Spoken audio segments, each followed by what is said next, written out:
నమస్కారం. ఈరోజు రాజంపేట నియోజకవర్గ తెలుగుదేశం నాయకులందరూ, వివిధ పదవుల్లో ఉండే నాయకులందరూ, పార్లమెంట్ ఉపాధ్యక్షులు, క్లస్టర్లు, యూనిట్ ఇన్ఛార్జీలు అందరూ ఈరోజు ఇక్కడ సమావేశం కావడానికి ప్రధాన కారణం మీకందరికీ తెలియంది కాదు. రాజంపేట నియోజకవర్గంలో ప్రస్తుతం ఉన్న రాజకీయ పరిస్థితులు, గత 5 సంవత్సరాలు తెలుగుదేశం పార్టీ కష్టకాలంలో ఉన్నప్పుడు 2019 నుంచి 24 వరకు కార్యకర్తలకు అండగా ఉంటూ, ప్రతి నిమిషం ప్రజల్లో ఉంటూ, కార్యకర్తలకు ధైర్యం నింపుతూ, ప్రతి గ్రామము, ప్రతి గడప తొక్కిన వ్యక్తి మద్యాల చెంగల్నాయుడు గారు.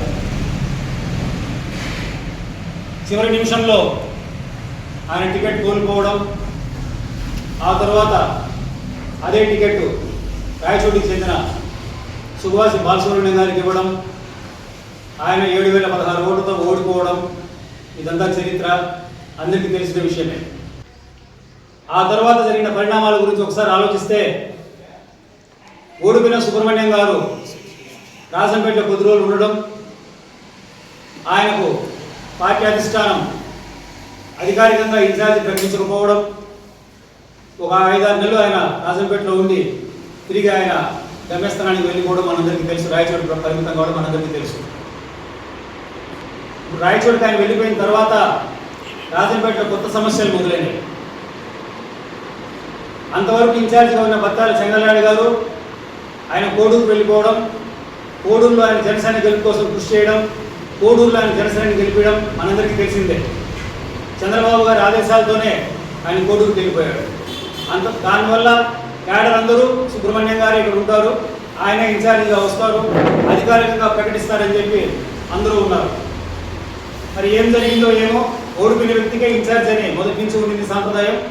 ఆ సాంప్రదాయానికి విరుద్ధంగా ఆయన కూడా అధికారికంగా ప్రకటించకపోవడంతో ఆయన రాయచోటికి వెళ్ళిపోయాడు.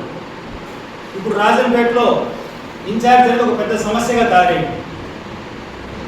న్యాయంగా అయితే ఓడిపోయిన వ్యక్తికి ఇవ్వాలి కాబట్టి ఆయనకి ఇవ్వలేదు కాబట్టి కార్యకర్తలందరూ ఆయన తర్వాతి స్థానంలో ఉన్న చెంగల్నాయుడు గారికే రాజంపేట ఇన్ఛార్జ్ ఇవ్వాలని చెప్పి 6 మండలాల్లో మెజార్టీ నాయకులు కోరుకుంటున్నారు. మరి పార్టీ అధిష్టానం ఇంతవరకు దాదాపు 11 నెలల నుంచి రాజంపేటలో కార్యకర్తలు విపరీతమైన మనోవేదనకు గురవుతున్నారు. ఇటువంటి పరిస్థితుల్లో రాజంపేటకు ఇన్ఛార్జి లేక 5 సంవత్సరాలు కష్టపడిన కార్యకర్తలు మనోవేదనకు గురవుతున్నారు, నరకం అనుభవిస్తున్నారు. ఒక చిన్న పని కావాలంటే వాళ్ళు కావడం లేదు. దీనికి కారణం, ఏ ఆఫీసుకు పోయినా కూడా మీ ఇన్ఛార్జ్ ఎవరిని అడుగుతున్నారు.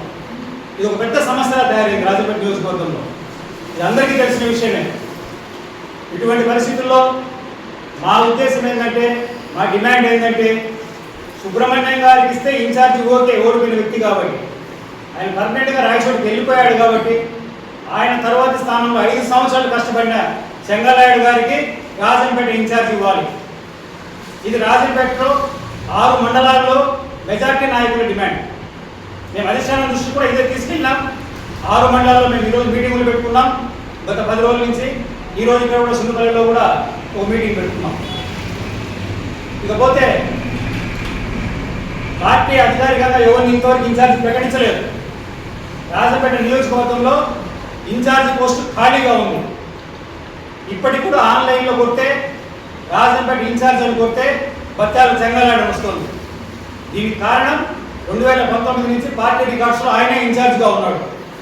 ఒకవేళ సుబ్రహ్మణ్యం గారిని అధికారికంగా ఇన్ఛార్జిగా ప్రకటించి పల్లా శ్రీనివాసరావు లెటర్ హెడ్ మీద కానీ, రాష్ట్ర అధ్యక్షుడు లెటర్ హెడ్ మీద కానీ, జాతీయ అధ్యక్షులు చంద్రబాబు గారి లెటర్ హెడ్ మీద కానీ ఆయనకి ఇన్ఛార్జ్ ఇచ్చింటే ఆ రోజు అధికారికం అవుతుంది. ఎవరికి? సుబ్రహ్మణ్యం గారికి అధికారికంగా ప్రకటించలేదు కాబట్టి ఈ రోజు వరకు కూడా బత్యాల చెంగల్నాయుడు గారే రాజంపేట ఇన్ఛార్జిగా ఉన్నారు. ఈ నిమిషానికి, ఈ సెకండ్ కూడా. కాకపోతే పార్లమెంట్ అధ్యక్షుడుగా ఉన్న జగన్మోహన్ రాజు గారు ఉన్నారు. ఆయన పార్లమెంట్ అధ్యక్షుడుగా ఉండి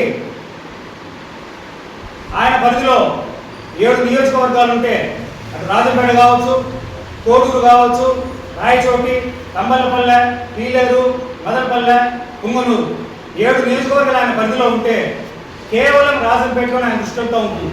కేవలం రాజంపేటలో ఆయన తిరుగుతుంటాడు. మాకేం అభ్యంతరం లేదు, రాజంపేటలో తిరగండి. దాంతోపాటు మీ పరిధిలో ఉన్న 6 నియోజకవర్గాల్లో మీరు తిరగాలి. ఎక్కడా తిరగడం లేదు.